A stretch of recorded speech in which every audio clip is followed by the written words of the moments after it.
जय हिंद एवरीवन। सो डिफरेंशिएशन का हमारा आज लास्ट लेक्चर है जिसमें हम दो कॉन्सेप्ट सीखेंगे। अभी तक हम जितने भी डेरिवेटिव कर रहे थे, हमने किस किस टाइप के डेरिवेटिव करे मैं आपको रिकॉल करवा देता हूँ। एक बार रिकॉल करवा देता हूँ। हमने डेरिवेटिव्स करे d d x of cos x type के, हमने डेरिवेटिव करे सम इम्प्लिसिट फंक्शन के एक्स प्लस वाई टाइप के, हमने डी डी एक्स करे log of log x type के, है ना। हमने डी डी एक्स करे e raise to the power sine inverse x के। इन सारे क्वेश्चंस में जो भी आपने करे, यहाँ पर derivative with respect to x है और फंक्शन भी एक्स है। यहाँ इम्प्लिसिट फंक्शन है, वाई और एक्स दोनों का फंक्शन है ना। यहाँ भी एक्स का ही फंक्शन है और यहाँ पर भी एक्स का ही फंक्शन है। लेकिन अब कहानी बदलेगी और ये टॉपिक इंपॉर्टेंट है और हर बार आपके एग्जाम में क्वेश्चन यहाँ से बनता है। ठीक है, वो जब हम पी वाई क्यू करेंगे तब उन पर डील करेंगे, लेकिन फिलहाल कॉन्सेप्ट क्या कहता है अभी। अब आपके पास क्या होगा, आपके पास एक्स कुछ फंक्शन होगा, फंक्शन ऑफ टी, है ना। So this is what, this is function of t, function of t. And y आपके पास गिवन होगा some new function of t, this is also a function of t। मतलब x भी किसी और पर डिपेंडेंट होगा। मतलब जैसे x को मैंने बोल दिया टी स्क्वायर, सो x एक फंक्शन है किसका, t का। एंड y को मैंने फंक्शन बोल दिया suppose 2at where a is constant, a is any real number. Again y भी इसका फंक्शन है t का, x भी किसका फंक्शन है t का। और मेरा क्वेश्चन है what is the value of dy upon dx, ये मेरा क्वेश्चन है। अब बहुत इजी टॉपिक है। क्या है टॉपिक में कि अब की बार जो x और y होंगे आपके, ये किसी दूसरे वेरिएबल के फंक्शंस होंगे। ये t के भी हो सकते हैं, ये कुछ x equals to cos theta and y equals to sine theta type के भी हो सकते हैं। मतलब x किस पर निर्भर कर रहा है, थीटा पर। y भी किस पर डिपेंड करता है, थीटा पर। और मैं आपसे जानना चाहता हूँ what is the value of dy upon dx, है ना, कि आप dy dx की वैल्यू फाइंड आउट करो। आपने अपने डिफेंस में कुछ इस टाइप के क्वेश्चन देखे होंगे। What is the derivative, what is the derivative of e raised to the power x with respect to x square. कुछ इस टाइप के क्वेश्चंस भी आपने अपने एग्जाम में देखे होंगे, है ना। सो ये जो चीज है ये इसी पर डिपेंडेंट है पूरी तरीके से। तो हम इस कॉन्सेप्ट को समझेंगे, देन हम हायर ऑर्डर के डेरिवेटिव निकालना सीखेंगे। छोटे छोटे दो कॉन्सेप्ट है।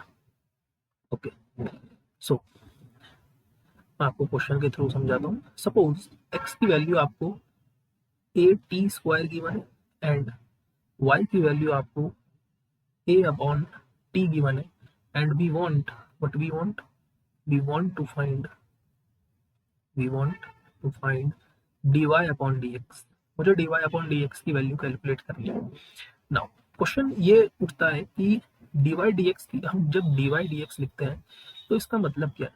इसका मतलब है कि हम d dx कर रहे हैं y का, मतलब हम y का डेरिवेटिव कर रहे हैं विद रिस्पेक्ट टू x। यहाँ पर गेम अलग है, यहाँ पर x t का फंक्शन है, y t का फंक्शन है, तो हम डेरिवेटिव भी t के ही रेस्पेक्ट में करेंगे। तो x और y जिसके फंक्शन आपको गिवन होंगे, आप हमेशा उसी के रेस्पेक्ट में डेरिवेटिव करोगे। दूसरा क्वेश्चन स्टूडेंट का क्या उठेगा कि सर ऐसा नहीं हो सकता कि x suppose a t square given हो and y suppose a cos theta given हो। ऐसा नहीं होगा पॉसिबल कि x आपको t का फंक्शन मिले और y आपको थीटा का फंक्शन मिले। ठीक, x और y दोनों के दोनों एक ही वेरिएबल के फंक्शन हो सकते हैं, अलग अलग के नहीं। तो अब शुरुआत करते हैं। देखो x t का फंक्शन है तो हम क्या करेंगे, हम dx अपॉन dt कैलकुलेट करेंगे, मतलब x का t के रेस्पेक्ट में डेरिवेटिव। सो ये तो कांस्टेंट है, बाहर आ जाएगा। डेरिवेटिव किसका होगा, केवल t स्क्वायर का। सो what is dx upon dt is simply t square का डेरिवेटिव 2t, है ना। जैसे D d x of x square क्या होता है, सिंपली पावर आगे एंड पावर में एक कम। ठीक, अच्छा in the same way y भी फंक्शन है हमारा t का, सो हम कैलकुलेट करेंगे dy अपॉन dt। सो ये तो कांस्टेंट है, बाहर आ जाएगा।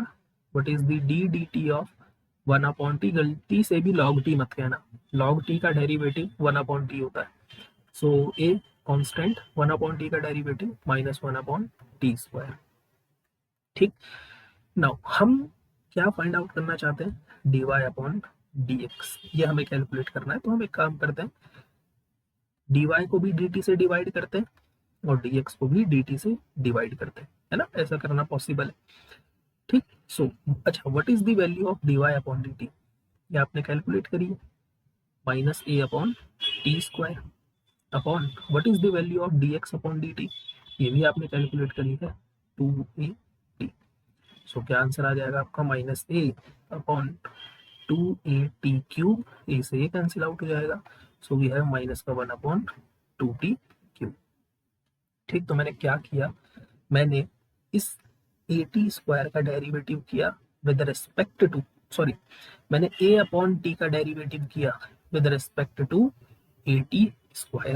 देखो dy/dx बोलने का क्या मतलब है, dy/dx बोलने का क्या मतलब है कि आपने x के रेस्पेक्ट में डेरिवेटिव किया, किसका, y का। सो मैं ये कह सकता हूँ, ये क्वेश्चन कैसे बन सकता था आपका, ये क्वेश्चन ऐसे ही बन सकता था कि what is the derivative of a/t with respect to at²। Simple, ऐसा ही बन सकता था क्वेश्चन, है ना। ओके, 2-3 क्वेश्चन और करते हैं इसके, ताकि आपका रिदम बन जाए। सपोज x की वैल्यू आपको a cos थीटा गिवन है एंड y की वैल्यू आपको suppose a sin theta given है एंड वी वांट dy/dx। या फिर ये क्वेश्चन और कैसा बन सकता है, व्हाट इज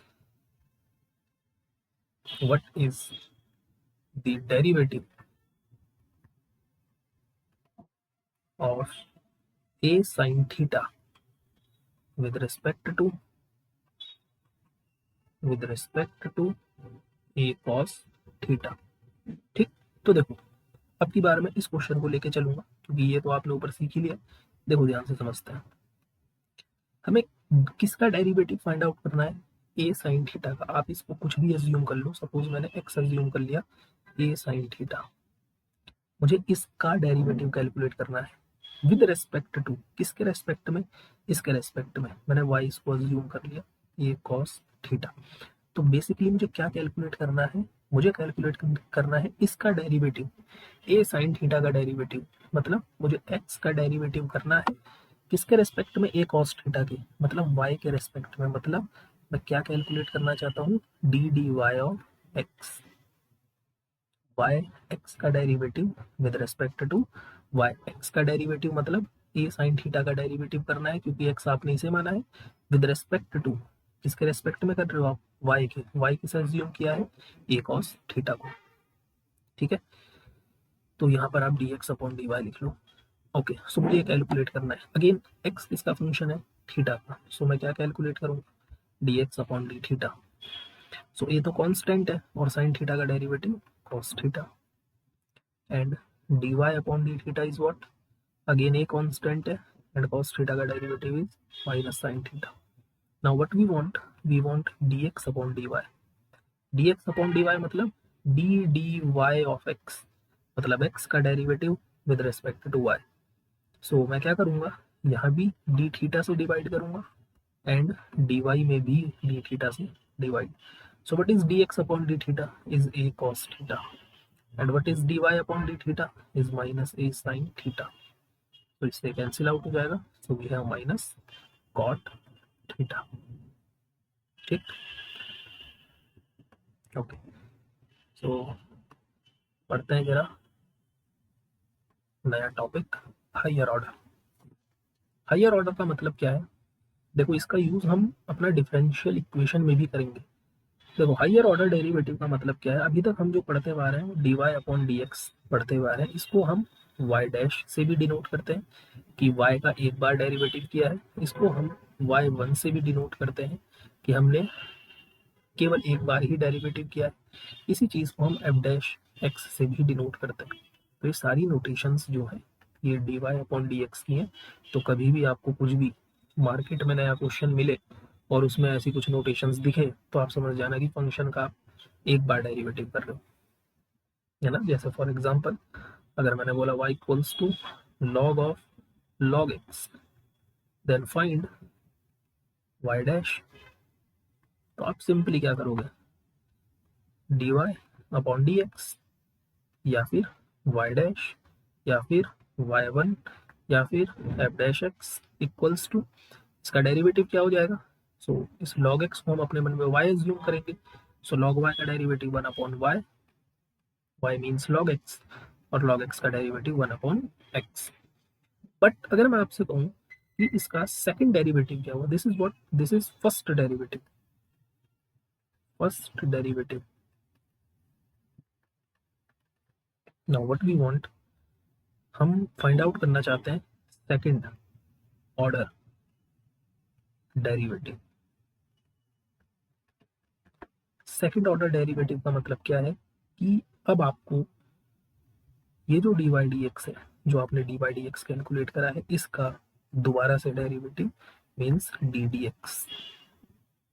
ठीक, सो इसको हम कैसे डिनोट करेंगे, d square y upon d x two, पढ़ना भी ऐसे, d square y upon d x two. इसका क्या मतलब हुआ, this is y double dash, मतलब फंक्शन का दो बार डेरिवेटिव, या फिर वाई टू फंक्शन का दो बार डेरिवेटिव, या फिर एफ डबल डैश फंक्शन का दो बार डेरिवेटिव। ठीक, इन द सेम वे अगर मैं थर्ड ऑर्डर डेरिवेटिव लिखूंगा तो क्या लिखूंगा, d three y upon d x three, या फिर वाई ट्रिपल डैश, या फिर वाई थ्री, या फिर एफ ट्रिपल डैश एक्स, मतलब फंक्शन का तीन बार डेरिवेटिव, एंड सो ऑन। अगर मुझे फंक्शन का n टाइम्स डेरिवेटिव निकालना है, so d n y upon d x n, या फिर वाई एन, या फिर वाई एन, या फिर एफ एन एक्स, यह है फंक्शन का nth डेरिवेटिव। ठीक, ये नोटेशंस है किसी भी फंक्शन की। तो जैसे क्वेश्चन एक सिंपल सा हम सॉल्व कर लेते हैं कि अगर लेट से हमें बोला है कि if y equals to x square plus x cube plus cos x, then find y fourth, या फिर f फोर्थ x, या फिर d four y upon d x four. तो इनसे घबराना नहीं है, इसका सिंपल सा मतलब है कि आपको फंक्शन का 4 बार लगातार डेरिवेटिव करना है। सो सबसे पहले y डैश एक बार डेरिवेटिव, सो एक्स स्क्वायर का 2x, एक्स क्यूब का 3x square, and cos x का माइनस साइन एक्स। अब मैंने बोला y डबल डैश, मतलब इसका एक बार और डेरिवेटिव, सो 2x का डेरिवेटिव 2, 3x स्क्वायर का डेरिवेटिव 6x, और साइन एक्स का डेरिवेटिव कॉस एक्स। अब मैंने बोला कि इसका एक बार और, यानी y ट्रिपल डैश, सो कॉन्स्टेंट का डेरिवेटिव 0, 6x का डेरिवेटिव 6, और cos x का derivative again minus sine x, तो माइनस माइनस प्लस। अब इसका लास्ट एक बार और मीन्स फोर्थ टाइम डेरिवेटिव, सो 0 का तो 0 ही हो जाएगा, एंड 6 अगेन कॉन्स्टेंट है 0, और साइन एक्स का डेरिवेटिव cos x।